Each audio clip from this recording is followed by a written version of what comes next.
About a year ago, the Center for International and Regional Studies made a strategic decision to engage in a number of partnerships with similar organizations around the region. And of course, it was natural for us to partner with the Issam CIRS Institute for Public Policy and International Affairs, because from the very beginning of my arrival here at Georgetown, the director of IFI, Rabi, has been a close friend, a trusted advisor, and a member of the CIRS advisory board. So for us, partnership with IFI has been a no-brainer.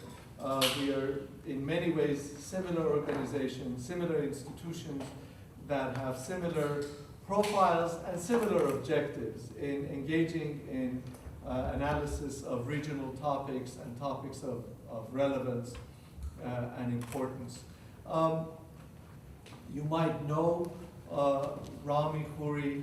He has been a distinguished speaker at CIRS and is here quite often when he's in town, but you may not necessarily know the rest of the IFI team, and also the details of our meeting here today.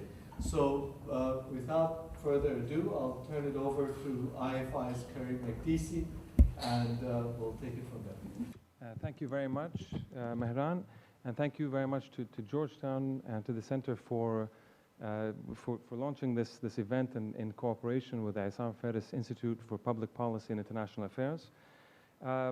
As Mehran has said, there's been a lot of cooperation between these two institutes, and hopefully this cooperation will continue into the future with a number of different kinds of projects. I'm here in sort of two capacities. One is as the Associate Director of the Issam CIRS Institute.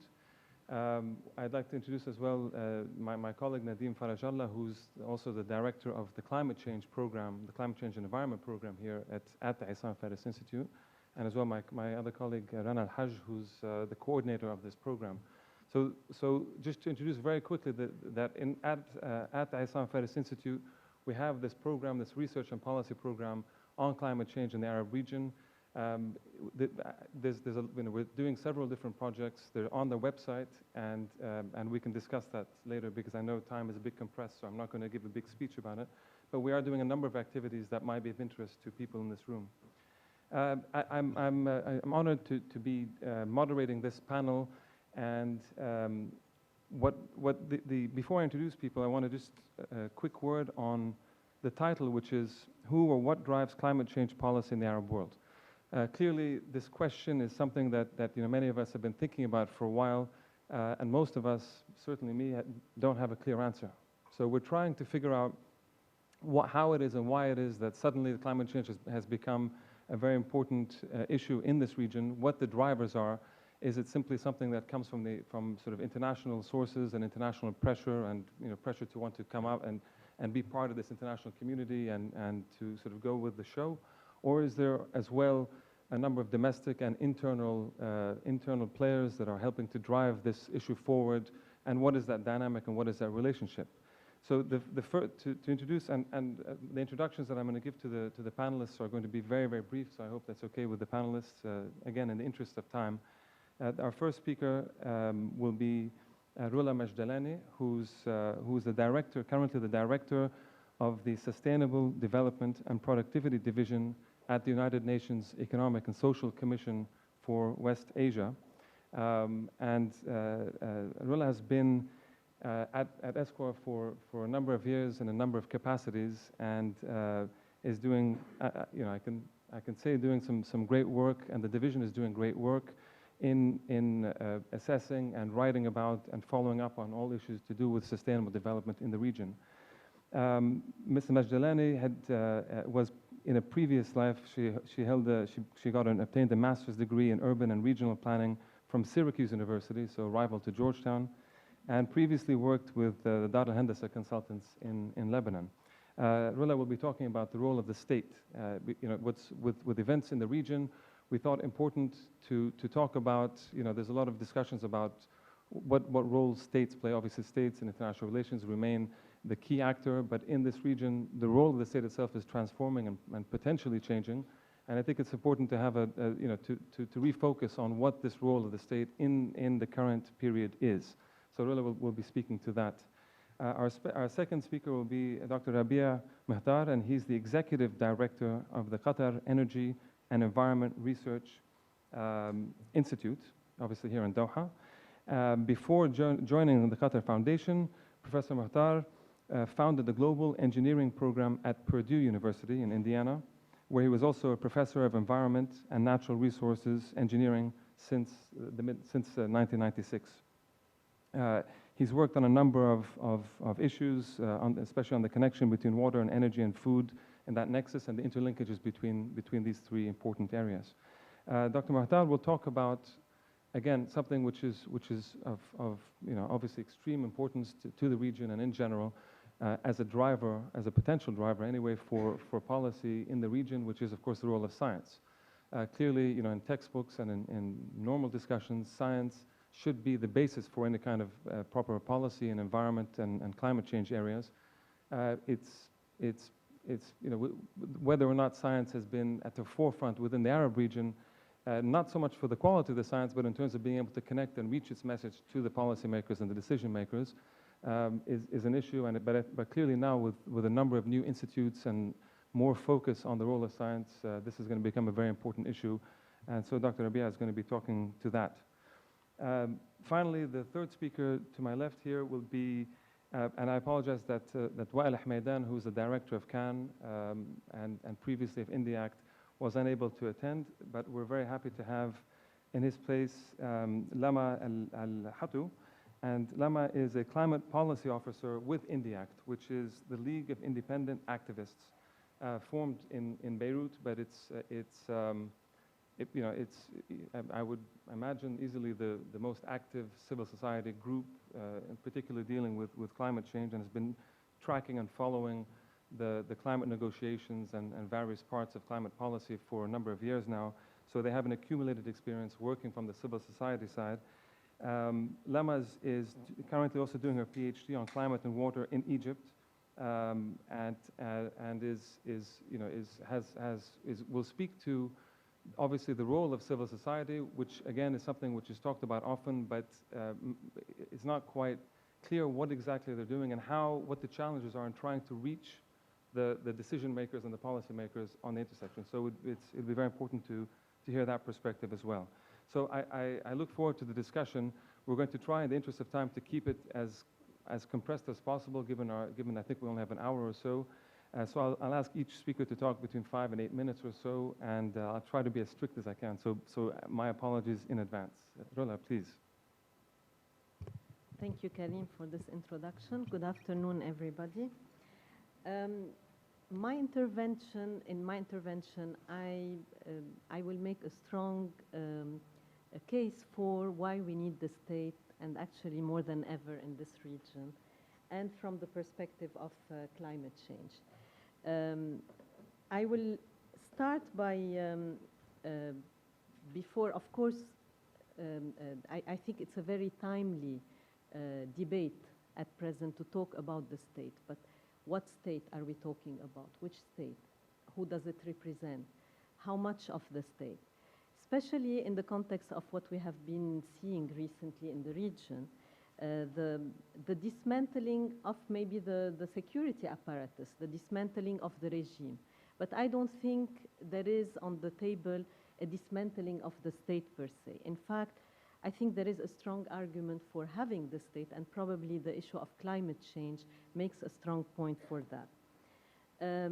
Climate change in and by itself requires a strategic role of the state, in the sense that you really have to think about this ability of working through complex governance structures, working at an interministerial level, working in a long-range perspective, working on issues that are transboundary. And in that sense, it really is, the state is a key interlocutor in this process of negotiations. The state from the role of the state in addressing, in driving climate change policies, the first maybe entry point would be the issue, or to argue for the issue of the sovereignty. The state represents sovereignty. The state in the Rio principle, the second principle in the Rio Declaration, the state has a very clear role to safeguard and preserve and in fact and utilize and has full sovereignty over natural resources. For this region, this is a unique issue. For this region, the issues of water, energy are vital and as precious as life. So the state has a clear role to exploit these issues, but also to make sure that these issues, the use and exploitation of natural resources are done without harm to other neighboring states. And here comes an issue of clearly on the agenda of the climate change. To what extent within that ecosystem, that sovereignty allows a negotiation space with neighboring countries. To what extent development processes results in carbon emissions, and the role of the state in ensuring that whatever development is done in or well negotiated with its neighbors. The question of legitimacy is again a paramount on the agenda, and probably in this region again the demand that we have seen, the delegitimizing of the state in the uprising, through the uprising process, puts us in front of very clear challenges. The state has the responsibility, has the obligation to serve its people, to address challenges that result, and in the context of climate change, challenges of extreme events, of floods, of droughts. The state is at the forefront to address these issues. Also, the state has the responsibility in order, in legitimizing its role, to negotiate on issues of, for example, on COP18, the Rio +20 process, what is it getting out of the international community? How does it want to play itself and be in harmony with the international community? So in that sense, there is a strong case for us, and in this region there is increasing realization, maybe not as much as we hope for, maybe not because of the challenges that we are facing. The issues of climate change, of the environment, have been relegated to a second stage. However, there is increasing realization that this is an important platform that we have not fully tapped as a region. For example, having the president of the G77 from Algeria has played and he has played a proactive role in that process, realizing that there are important platforms where they can tap into. Actually, the chair of the ad hoc working group on long-term cooperative action is from Saudi Arabia, and he has been active in this process, and they have been active in consolidating or rallying other Arab states in this process to get an Arab stand, even though it has not been up to expectation. The state also has a crucial role for mobilizing financing, appropriating finance, negotiating finance mechanisms, implementing them, monitoring overseas ODA. Access to green fund and access to the CDM, for example, is a crucial role where the state can be instrumental in playing that role.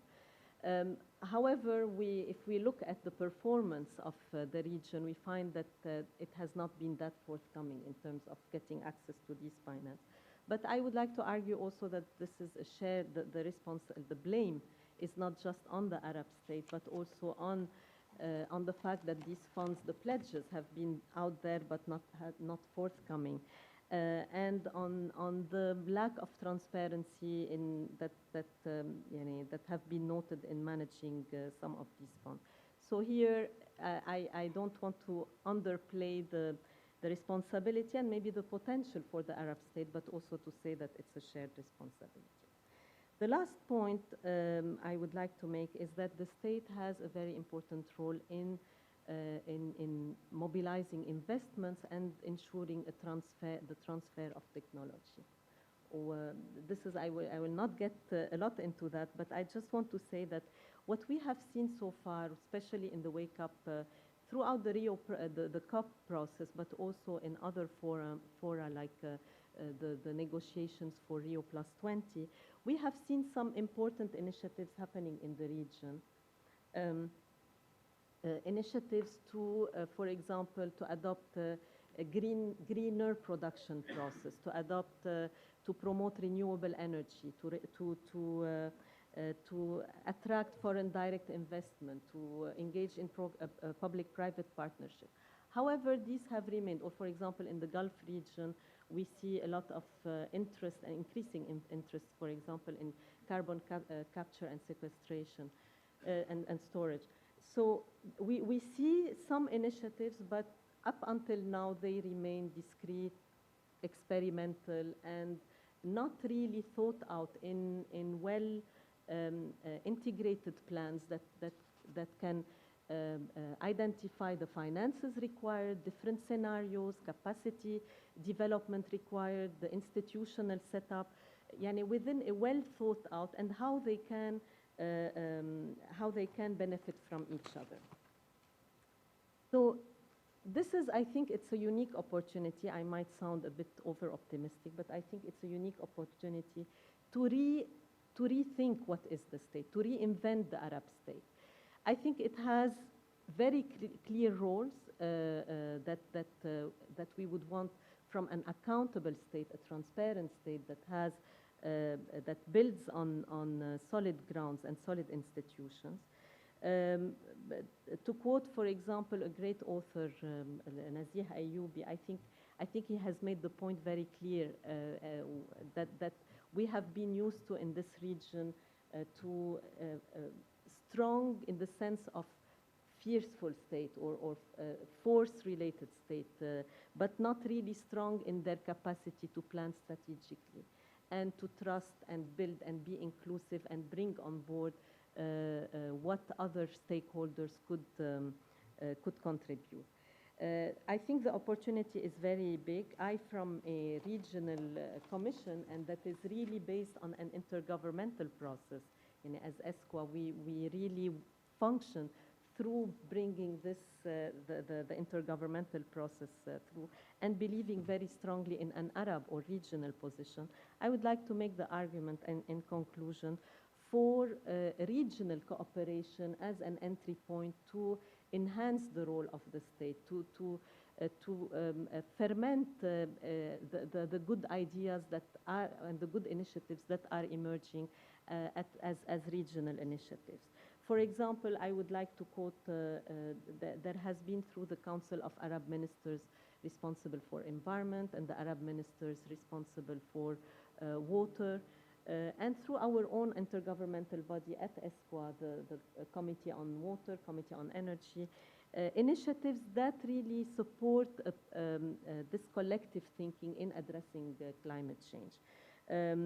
For example, I don't have more time. I would like to conclude with this note that there are different initiatives. This is not to, and one of them is actually the regional initiative on climate change adaptation that we will be presenting tomorrow. So I'd like to take this opportunity to invite you all tomorrow to this session.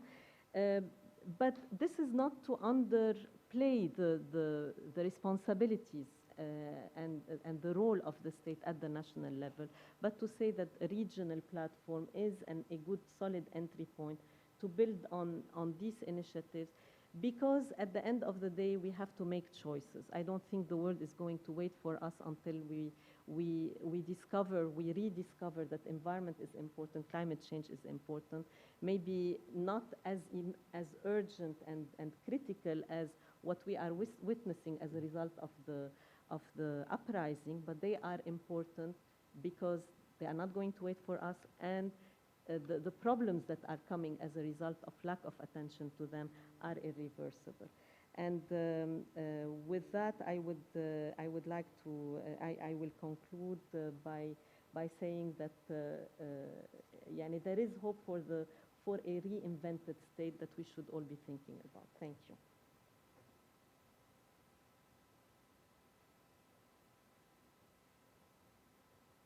Good afternoon, and thank you for AUB and for Georgetown for putting this together and for giving me the opportunity to talk. I will focus on the role of science. I was asked by Nadeem to really speak about the role of science. And the question I raise, you hear a lot about adaptation and mitigation. So the core question I ask every one of us, adapt to what and mitigate what? And I hope that the message throughout my presentation would leave you with this big question, because adaptation and mitigation is not coming from the UNCCC, or it's coming from an internal process of science and the guidance of science, so that's what I'm going to tell you about. But before we get there, I'd like to introduce who we are, and I'll stick to the 8 minutes as much as I can. I belong to Qatar Foundation. The Qatar Environment and Energy Research Institute is a member of Qatar Foundation, and there are 3 pillars, education pillar. So Georgetown is a sister organization that belongs to the education arm of Qatar Foundation, and I belong to the science and research arm, and there's a 3rd arm, which is the community development. So if I focus on actually there was some missing slides maybe, or some, so if I focus on the science portion of the Qatar Foundation, there are 3 institutes, and Qatar Energy Environment Research Institute is one of the 3 research institutes, the other 2 computing and biomedical, and the 2 other sister organizations that belong to the presidency of R&D are the Qatar National Research Fund. That's the bank that all of you are maybe familiar with, that fund external research, and the Qatar Science and Technology part that complements what the research do in terms of deployment of technology. And of course, some of you have heard of Roula and heard of a lot of the community engagement that Qatar Foundation has. One of the significant things that happened over the last 2 months at Qatar Foundation is the creation or the launching of the Qatar National Research Strategy that really, in a nutshell, does uphold a lot of what we're talking about today in terms of the R&D capacity for adaptation and mitigation. I'm not going to go into the detail of this, but you have to trust me, you can't read this, but I'm telling you that this is the core of the sustainability research that enables the question that I posed earlier, which is adapt to what and mitigate what. So let me drill deeper into the question of adapt to what. This is a standard picture many of us have seen. It shows a very key message. Yes, the climate is getting hotter, the extremes in terms of climate are getting hotter, but that doesn't tell us where and how, and that doesn't really get to the question about local. This is a global data set that was used, that has been proven that yes, there's no doubt that the climate is changing. The question that I ask myself is, what does it do to me at the local scale? So I'm going to put some of the drivers to what we see. Now, what exacerbates this problem, I mean, the significance in my mind for COP18 to be in Doha, the most significant things in my judgment is that the population growth, the stresses on, you mentioned the food security, the water security, the energy security, the stresses on the planet is not happening in Germany, nor is it happening in North America. It's happening right here, because that's where the population growth is expanding in our region. That's where the highest per capita consumption of water, that's the highest per capita consumption of energy. So that's another dimension of where are the drivers that I see for climate change. And if you look at another driver, which is the food security driver, most of us, if you look at, there's no one single country in the whole region that is self-sufficient. I think there was one country, which was Syria, and what used to be Syria that was sufficient in food production. I don't think that's going to survive healthy after with what is happening. I'm not going to go into politics, but the food-water nexus is extreme drive for climate change and climate change research that we should be focusing on. And I think the key message here is dryland agriculture, that the technology that my ancestors grew up with, knowing how to produce food with minimum input has been lost, because all of us are bringing in these magnificent, huge machine and doing which I believe is not adapted to the community. Anyway, that's another drive. And the other key message is in this whole conflict against water, we're heading on a head-on crash. And the message, take-home message here, we really need to be looking at having agriculture not a competitor to our domestic water supply. And that's where really what we promote as green water becoming the new bucket we're going to use for looking at somehow the slide is not showing as I wanted it to be, but the core here is that if you look at the water security issue in the region, 52% of desalination in the world is happening in the 6 countries in the GCC. 52% is expected to go to 60% in the next few years. All of that is a hungry for fossil fuel, because our technology today is predominantly fossil fuel. The other issue is that if we are going to do something about food security, we really need to be looking at a cleaner way of generating water. So the energy, if you're looking at the overarching policy questions, energy production and use, we're looking at environment and climate change, and more importantly, the global national security. A few weeks ago, Doha hosted the food security in dryland, and I heard it loud and clear for more of the policymakers that food security is about national security. And if we as a science community don't hear this, we would be missing an opportunity. We will be talking about, okay, is it feasible for us to plant? Is it feasible for us to have domestic production?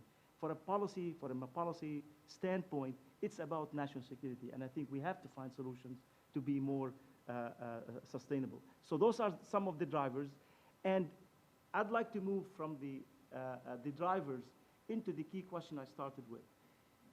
We don't have R&D to answer these questions. I'll read those aloud, and then we can decipher those in the discussion.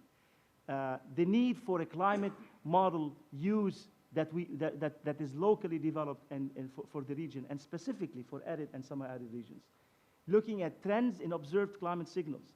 If I look at the data that generated only on the Nile River Basin, 50% of the data shows increase in water yield, 50% shows decrease in water yield. That tells me that the science is still far from being accurate in these areas. A lot of assumptions that need to be looked at. So the signals, is the water are we gonna have more floods or less floods? So that's where really I'm going down to that regional adaptation. Before we do adapt to what, we need to know what are we adapting to, get the science in front. A frequency of hot days and length of hot season. Imagine if Doha gets 2 more degrees in the next 50 years, or it has 2 extra days in the hot season, how much that's gonna do to the energy security, how much energy we'll be spending. Those are critical questions that we need to do the research for here locally. Future changes in rainfall pattern, we don't know. Traditionally, yes, Doha receives 80 millimeter per year. It happens in few weeks. Lebanon, depending where you are, it receives 700, 800, sometimes 900. We don't even know what the distribution of that rainfall is going to be. We know that it's going to change. The biggest question for us here in the GCC countries is dust. And that dust, from looking at few observations, few of the initial results that will be showing that yes, dust is increasing, the frequency of dust storms is increasing, but what does that do to the health? And we're promoting big time the solar energy research. That dust storms is affecting the efficiency of water generation from solar and affecting the efficiency of the solar cells. Looking at seawater fluctuations, that's a big issue. And then with if I want to take a global view, how much of the world would be flooded underwater in the next 50 years? That's a $1 million question. There was one program on NPR the other day that some areas in this Southeast Asia, are the price for houses are dropping down dramatically because people don't want to buy in an area that's vulnerable, at least to see water fluctuations. The impact on water security, the impact, we talked about the Nile and the Bangladesh example with property becoming really cheap. And last but not least, adaptation. So before we look into adaptation, we need to have a host of answers that we must look at at the regional, and I would agree that there has to be a regional effort, but also at the local. I won't speak much about this, except that we are at least embarking on initial study that look into the effect of climate change on dust and dust storms. And I'm not going to bore you with a lot of technical details, but this is some of the platform, which I believe is, as a scientist, is a really innovative platform. We can talk about it. Thank you so much. Yeah.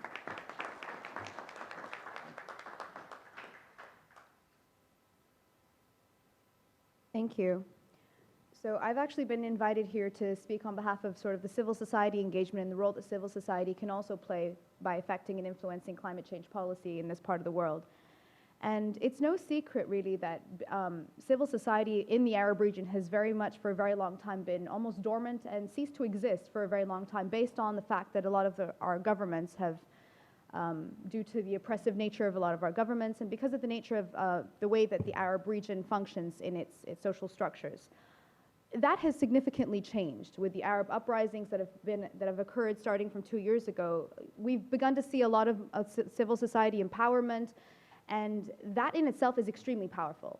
That in itself has actually created, in the span of a year and a half and 2 years, this enormous amount of civil society and NGOs engagement within the process, and people coming out and beginning to speak, and not just on climate change policy, but on every aspect, human rights and democracy, in every single aspect.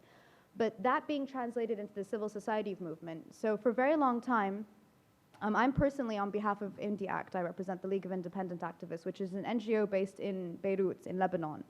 And for a very long time, this NGO was probably the primary and only NGO speaking in the climate change negotiations and in the COPs and actually influencing climate policy for a very long time.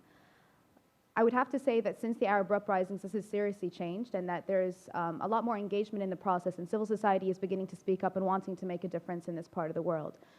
Recently, actually, about 3 months ago, we launched the Arab Youth Climate Movement, which is a movement that has now encompassed youth and civil society from all over the Arab world. We have people from GCC, from Qatar, from Saudi Arabia. We have youth from Morocco, all the way spanning until Egypt and Lebanon. It's very, very powerful to see that now coming to these negotiations, as opposed to being only 2 or 3 civil society from the Arab world, we're here with more than 100. This is a very, very powerful statement to say that this is the very first COP to ever happen in the Middle East, in Qatar, and for Qatar to actually to stand up to the plate and take a leadership role in this, and for the youth to be a very pivotal part of that process and take a leadership role with them. And that in of itself, I think, is very exciting. So I wanted to talk about as well sort of the leadership that I think that the COP presidency and also the Qatari presidency could potentially also take within this COP.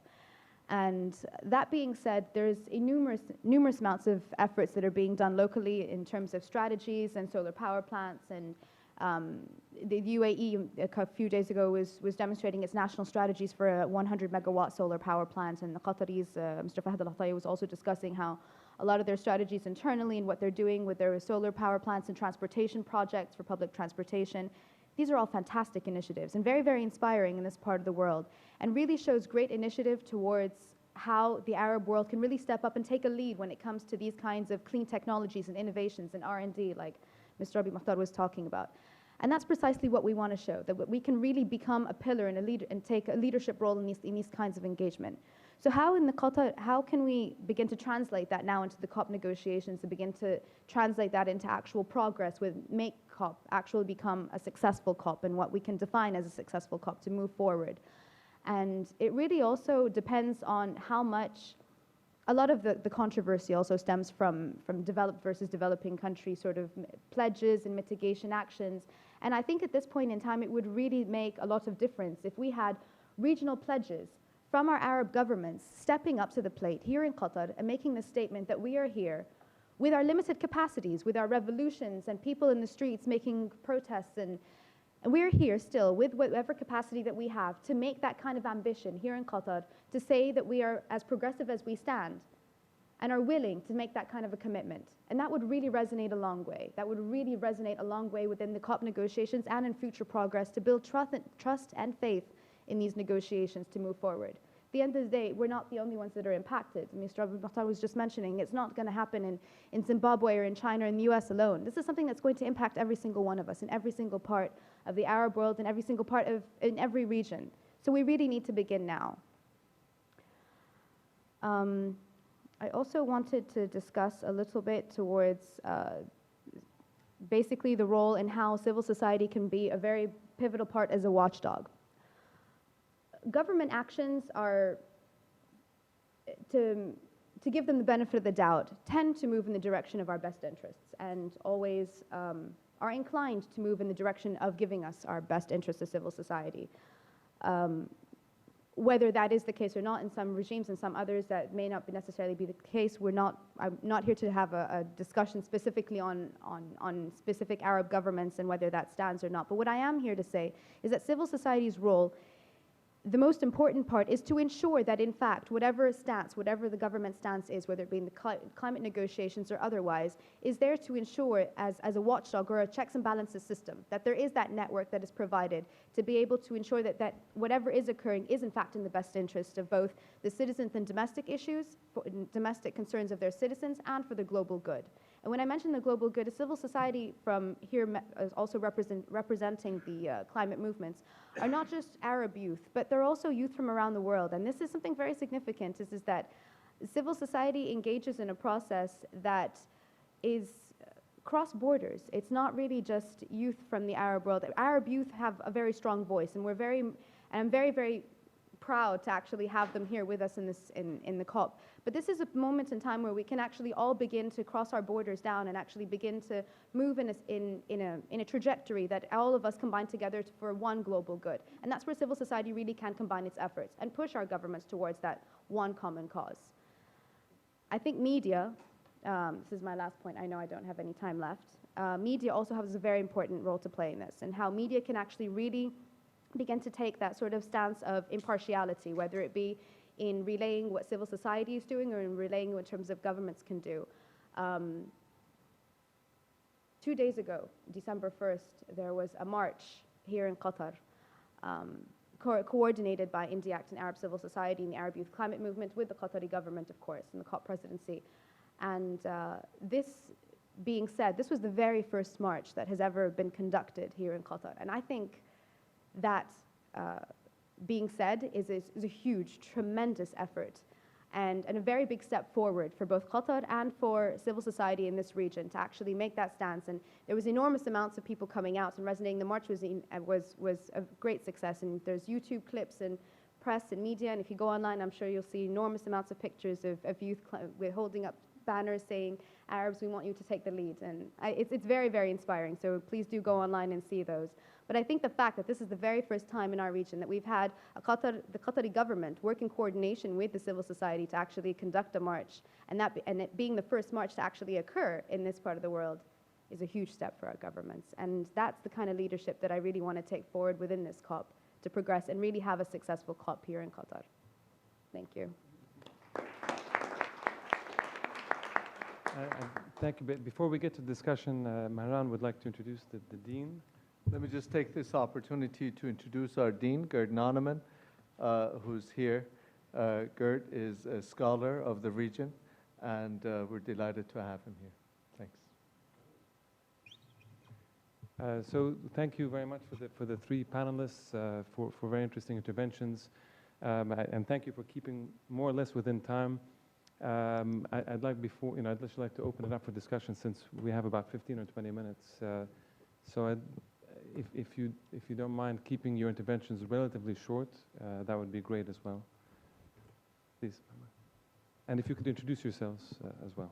Hatow from Kiri with Dr. Rabi. Thank you for the speakers. I would like to ask Ms. Majdalani, please.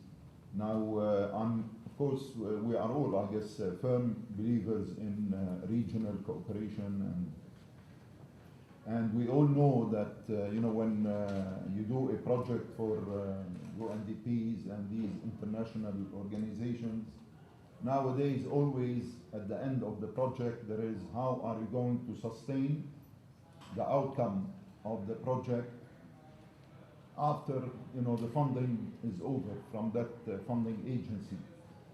And you very correctly talked about enhancing the regional cooperation. And we know very well that especially ESCWA is taking a very, very strong role in this regard. And I myself, among many others, have done several studies on regional cooperation. One of them was on land degradation. And so really, how is this being followed up with the Arab states, with the countries themselves? Is it really a forceful follow-up, or just, Roula, before, in the interest of time, again, can we take maybe a couple more questions and then have people answer, I think, please. My name is Majdalani, and I'm a researcher on water and environmental politics from Palestine. And my question is to Mr. Rabi. And the idea is that you talked about science, but I would like also to ask you about social science, and to what extent is it important to look at the politics aspects of climate change, especially in regions under conflict like Palestine, and also in the Arab world as well. And to what extent is research and policy important, because we've developed our science to some extent, and the Arab world is known for that, but social science, I think, is also very important. Any other questions? Just a comment. I remember in 1991 doing a collective study on regional integration in the Middle East, and including in the Gulf, whole sections about the Gulf. And there was a chapter which I ended up writing about environmental cooperation in the Gulf, and there were various bodies around at that time. But of course, and something in terms of protection of water, bodies of water, there were some results were achieved in that peace coordination. But to go back to maybe link a couple of these things together, unless it's all very well having regional initiatives, but very often there is either zero follow-up or the follow-up is empty. As long as one doesn't have a combination of national willingness at the governmental level and at the civil society level, and these two things coming together. And I suppose in the past one's had a picture whereas there's been fledgling interest in such issues in some countries, in others there's not only been no interest, there's been interest in countering whatever else was happening. I think the case of Saudi Arabia has been, until not so long ago, quite clear. Mohammed Sabban, the main advisor on environmental and energy policies, he'd been notorious for years for always going, trying to stop any movement on discussion of climate change and so on. The interesting thing, and that's where I think maybe there is an element of hope, is, and this can be supported by civil society emerging, is that partly under pressure of global media, globalization, the need for states to be seen to step up to the plate globally, otherwise it's very bad publicity. Gradually, you see some fledgling movements where even Mohammed Sabban has come out with a couple of statements that aren't so bad. And one of the things, just to finish up with that, is we've got the editor-in-chief of a journal called Adyan, or Religions, Patrick Lord, and that's published from the Doha Center for Interfaith Dialogue. And this issue, the latest issue that's just come out, is precisely on ecological, I think it's called ecological responsibility. And interestingly, it's not just the fact that Qatar is hosting COP, and that Abdallah Atiyah, with his background in QP, energy, a very traditional view in the old days, is leading this effort. He's written the foreword in this journal, all about ecological responsibility and the need to address the consequences of climate change. So even though I start from a very skeptical positions. Maybe there's just a little bit of fledgling hope as long as people keep being reminded, not least by civil society. Any last questions? Okay.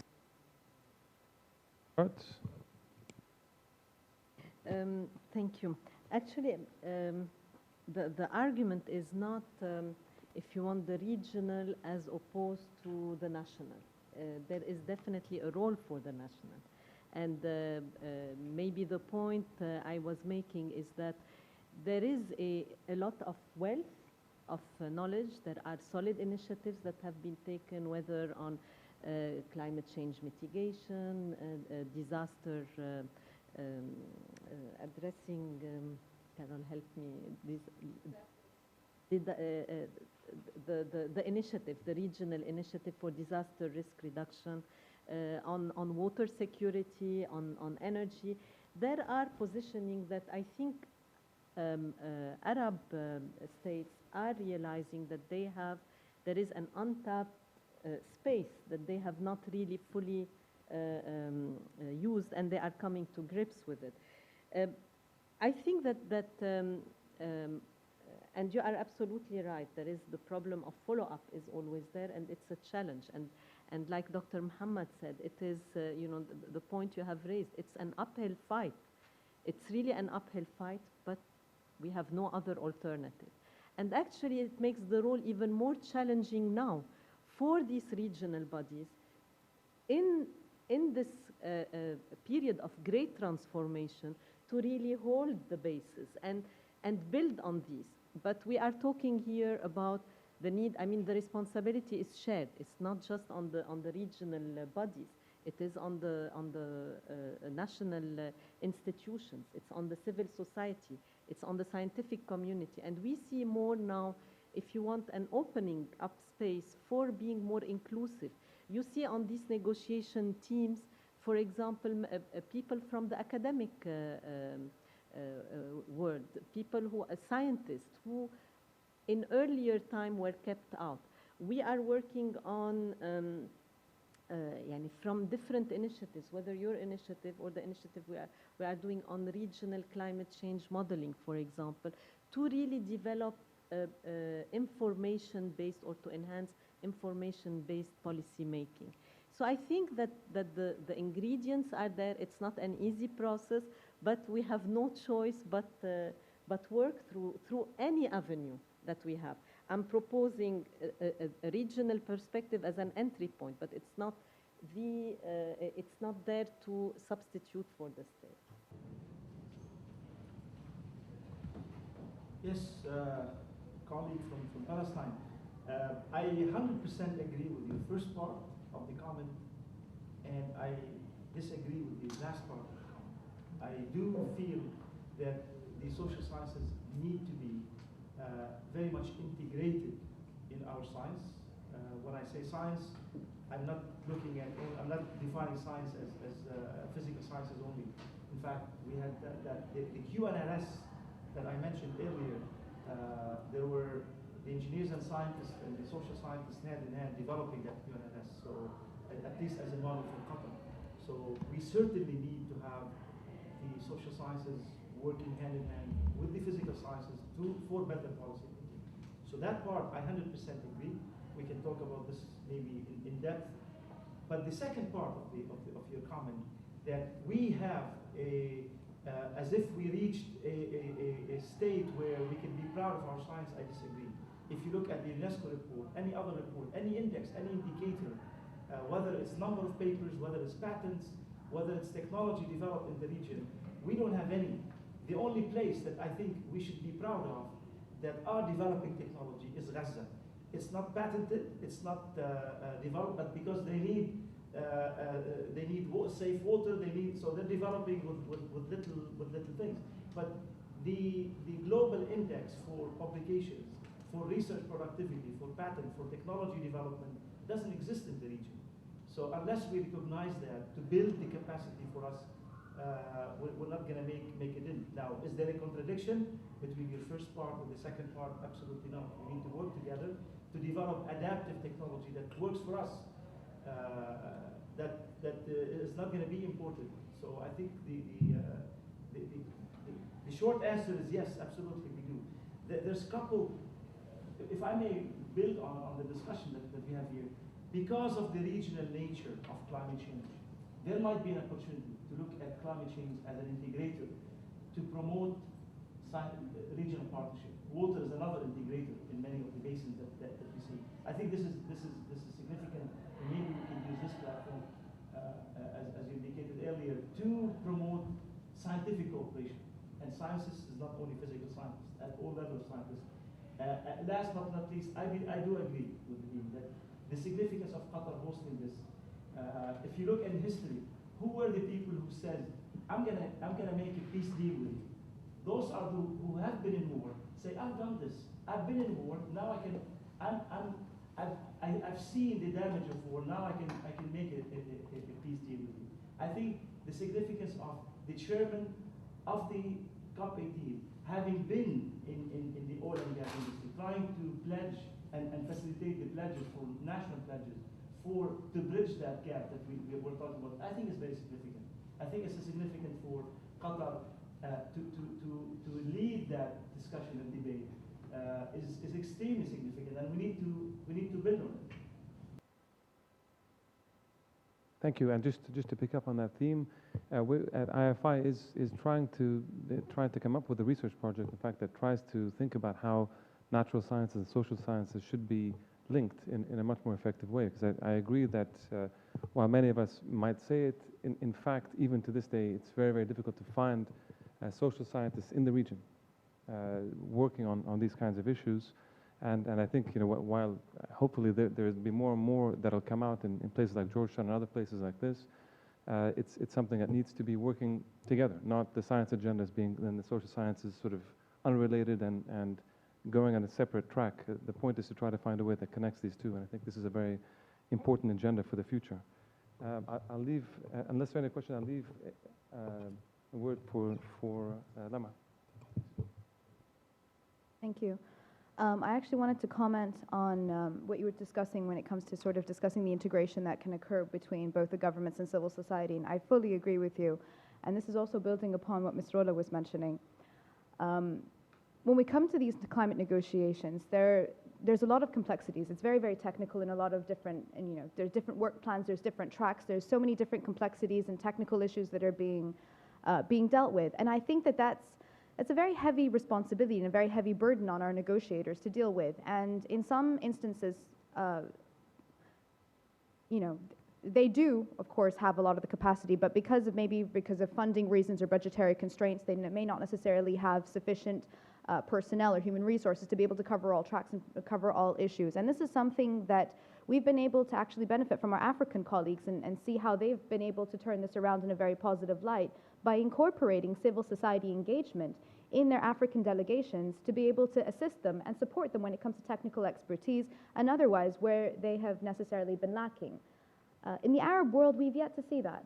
We've yet to see that kind of positive integration when it comes to not just the negotiators, but the negotiation process.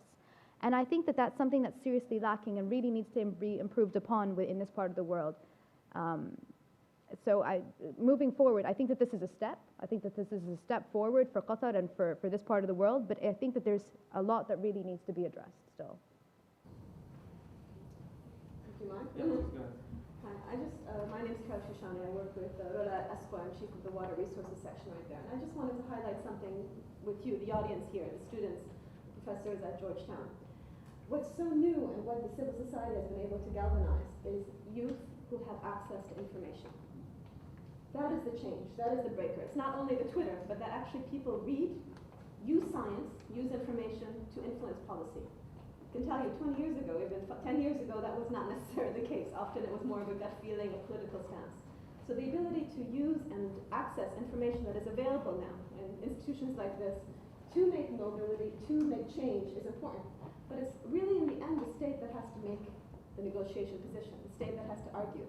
So I just wanted to highlight for those of you that have a badge to get across the street to the negotiations, the intergovernmental negotiations going on across the street. ESCO is working with a host of international organizations, UN, League of Arab States, etc., to create the science through a regional climate modeling scheme that includes the Gulf region to Morocco, to Iraq, to Sudan, and down even to Comoros, so that we can all look at regional modeling outputs together and be informed of the impacts and informed about the socioeconomic vulnerabilities so that you can have the information to make your arguments. Because it's good to argue something, but it's better to have arguing with justification. And so I hope that those of you who are able to cross the street and are registered will join us to a side event tomorrow that Roula had mentioned during our presentation and have some information to see how science is being developed at the Arab regional level to inform decision making, to understand vulnerabilities, socioeconomic vulnerabilities of climate change on water, on development, on population movements, etc., so that you would have the information to help influence government in their way forward. Okay. Thank you, Carol. I should add that both myself and Carol are Georgetown graduates, so that's why I gave her the final word here. So thank you to the panelists for some excellent interventions, and for the audience for this very interesting discussion. I'd like to turn it back to Mehran to perhaps wrap it up. But I'd also like to recognize Zahra for her work here and for organizing this, as well as Rana. They're the ones who actually organized this event. So thank you to both. You actually took the words right out of my mouth. I was just going to thank our respective bosses for making this possible and for their efforts. And this is a topic of tremendous interest and importance. And this joint initiative between our two respective institutions is indicative of the importance that we all collectively attach to the topic. So I want to thank IFI for the wonderful partnership we've had, and thank you all for being here. Thanks.